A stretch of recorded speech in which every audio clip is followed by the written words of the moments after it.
Hello student, welcome to study for success. Myself Mukund, और आज मैं आपको क्लास 12 की पॉलिटिकल साइंस की सेकेंड बुक का चैप्टर 8 पढ़ाने जा रहा हूँ, जिसका नाम भारतीय राजनीति नए बदलाव। मतलब जो भारतीय राजनीति पॉलिटिकल जो था ना, इंडिया पॉलिटिकल, उसमें क्या क्या चेंजेस आए। तो 1990 का संदर्भ देख लेते हैं एक बार। जब 1980 का दशक समाप्त हुआ तो देश ने पांच घटना हुआ 1980 के बाद, ठीक है। पहला था 1989 में हुए चुनावों में कांग्रेस पार्टी की हार। 1984 की लोकसभा चुनाव में कांग्रेस को 14 सीटें मिली और 1989 में 197 सीटें मिली। मतलब कि जो 1984 में 415, 1989 में वो 97 सीटें मिली।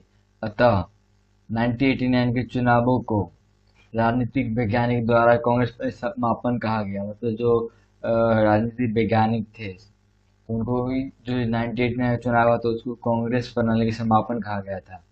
कांग्रेस ने इसके बाद अपने प्रदर्शन में सुधार किया और 1991 में हुए मध्यावधि चुनाव के बाद तुरंत सत्ता में वापस आ गई। मतलब फिर से वो दोबारा फिर वापस सत्ता में आ गई।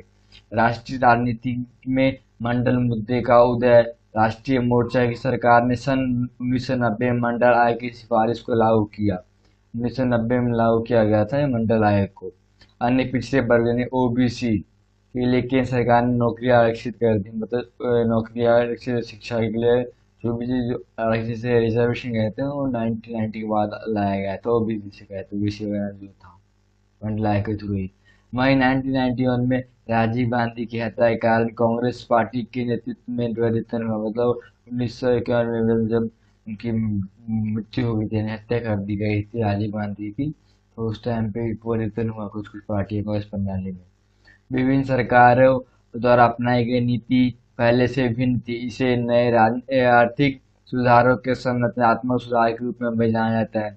गठबंधन सरकारों का युग हो गया और क्षेत्रीय दलों की राष्ट्रीय स्तर पर सरकार बनाने की, मतलब कि गठबंधन सरकार, मतलब कि मान के चलिए कि एक ए पार्टी है, बी पार्टी है। ए पार्टी का पास मतलब कि जितने वोट होते हैं जीतने के लिए, उतने वोट नहीं है, तो किसी और पार्टी से, बी पार्टी से उनको अटैच करके ए पार्टी बी पार्टी बना के एक गठबंधन सरकार बना लेगी। गठबंधन सरकार के राष्ट्रीय स्तर पर 1989 के चुनावों में कांग्रेस पार्टी की हार हुई, लेकिन किसी अन्य दल को बहुत मत नहीं मिला। मतलब उस टाइम हार गए, कोई और दल को भी बहुमत वोट नहीं मिला। राष्ट्रीय मोर्चा सरकार को दो विरोधी राजनीतिक दलों जैसे बीजेपी और वाम मोर्चा से समर्थन मिला और इसके एक गठबंधन सरकार बनाई गई, लेकिन बीजेपी और वाम दल इस सरकार में शामिल नहीं हुए थे।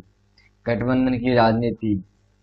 वर्ष 1989 के बाद क्षेत्रीय दलों ने शासित गठबंधन को बनाने में महत्वपूर्ण भूमिका निभाई। वर्ष 1960 में संयुक्त मोर्चा की सरकार सत्ता में आई। मतलब 1996 में संयुक्त मोर्चा की सरकार आई थी। संयुक्त मोर्चा 1996 की सरकार वर्ष 1989 में बनी राष्ट्रीय मोर्चा सरकार के समान थी, दोनों इक्वल थी जो 1989 में थी। संयुक्त मोर्चा की सरकार को कांग्रेस और वाम दलों से समर्थन मिला। मतलब जो संयुक्त मोर्चा की सरकार थी, कांग्रेस थी, और जो वाम दल था ना, उन दोनों समर्थन मिला संयुक्त मोर्चा को, क्योंकि 1996 में ये दल बीजेपी को सत्ता से दूर रखना चाहते थे। सत्ता से दूर रखना चाहते थे बीजेपी को, कि बीजेपी सत्ता में ना आए।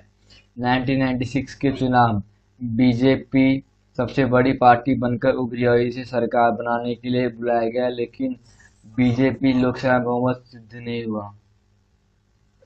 मई 1998 से जून 1999 तक बीजेपी की नीति गठबंधन सरकार एनडीए, नेशनल डेमोक्रेटिक अलायंस, जिससे कि सत्ता में आई और अक्टूबर 1999 में पुनर्निर्वाचित हुई। मतलब आई फिर हट गई, फिर दोबारा बनी। अटल बिहारी वाजपेयी दोनों एनडीए गठबंधन, नेशनल डेमोक्रेटिक अलायंस, यानी कि हिंदी में बोलते राजनीतिक राष्ट्रीय जनतांत्रिक गठबंधन में प्रधानमंत्री बना और 1990 पूरा कार्यकाल किया। उस टाइम पे अटल बिहारी वाजपेयी बने थे 1999 में। पहली गठबंधन सरकार जिसने अपना कार्यकाल पूरा किया अटल बिहारी वाजपेयी के नेतृत्व में बनी एनडीए, राष्ट्रीय जनतांत्रिक गठबंधन सरकार थी। और एनडीए थी जो पहली गठबंधन सरकार पूरी कार्यकाल पूरा किया था। दूसरा गठबंधन संयुक्त प्रगतिशील गठबंधन है, यूपीए। यूपीए सपशंग संयुक्त प्रगतिशील गठबंधन सरकार कांग्रेसी नेता डॉक्टर मनमोहन सिंह के नेतृत्व में दो कार्यकाल 2004 से 2009 और 2009 से 2014। पहली कौन सी थी? पहली थी अटल बिहारी वाजपेयी की, जो पहली थी, जो थी एनडीए। दूसरी थी डॉक्टर मनमोहन सिंह के नेतृत्व में सपशंग संयुक्त प्रगतिशील गठबंधन 2004 से 2009 और 2009 से 2014। गठबंधन सरकार की उदय क्या, जो गठबंधन सरकार आती है उनके उदय के क्या क्या कारण हैं?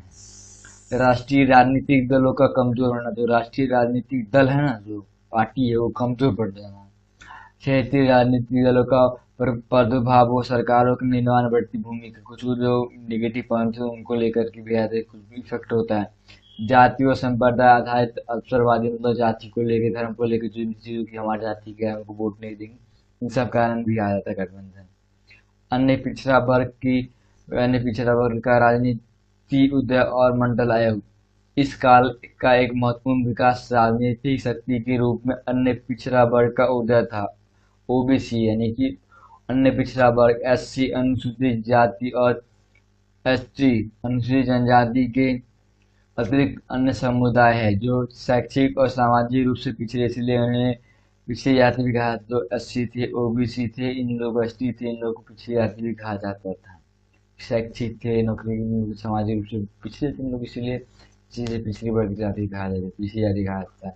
1978 में केंद्र सरकार ने जनता दल ने पिछड़े वर्गों की स्थितियों में सुधार हेतु एक आयोग नियुक्त किया। जो 1978 केंद्र सरकार ने जनता दल ने पिछड़ा आयोग के लिए एक आयोग गठित किया था। आजादी के बाद यह दूसरी बार था जब सरकार ने इस तरह का आयोग नियुक्त किया, इसलिए इस आयोग को आधिकारिक तौर पर द्वितीय पिछड़ा वर्ग आयोग के रूप में जाना जाता है। इसके अध्यक्ष बिंदेश्वरी प्रसाद मंडल के नाम पर मंडल आयोग भी किया। जो मंडल आयोग से पहले बनी थी मंडल आयोग की, पूछ सकता है कि मंडल आयोग की स्थापना के मेन नाम क्या है, जो अध्यक्ष थे कौन थे? बिंदेश्वरी प्रसाद मंडल। मैंने पिछले वर्ग S T OBC S T को जाना था, इसके लिए में किया गया था। भारतीय समाज के विभिन्न वर्गों के बीच शैक्षिक और सामाजिक पिछड़ेपन की सीमा की जांच करने और अन्य पिछड़े वर्गों की पहचान के तरीकों से मंडल की स्थापना इसलिए की थी। जो पिछड़े वर्ग शैक्षिक थे, सामाजिक रूप से नौकरी नहीं थी, उन लोगों को जांचना और उन लोगों को सूची सुविधा पहुंचाना, इसकी सिफारिशें हैं। इन समूहों के लिए शिक्षण संस्थानों और सरकारी नौकरियों में 27% सीटें आरक्षण, 27% रिजर्वेशन होना चाहिए सरकारी शिक्षण संस्थान में, सरकारी नौकरियों में। ओबीसी की स्थिति में सुधार के लिए मंडल आयोग ने भूमि सुधार जैसी कई अन्य सिफारिशें भी की। जो ओबीसी की स्थिति सुधारने के लिए मंडल आयोग की कमेटी थी, इन्होंने भूमि सुधार से भी कुछ रिफॉर्म्स वगैरह करवाए।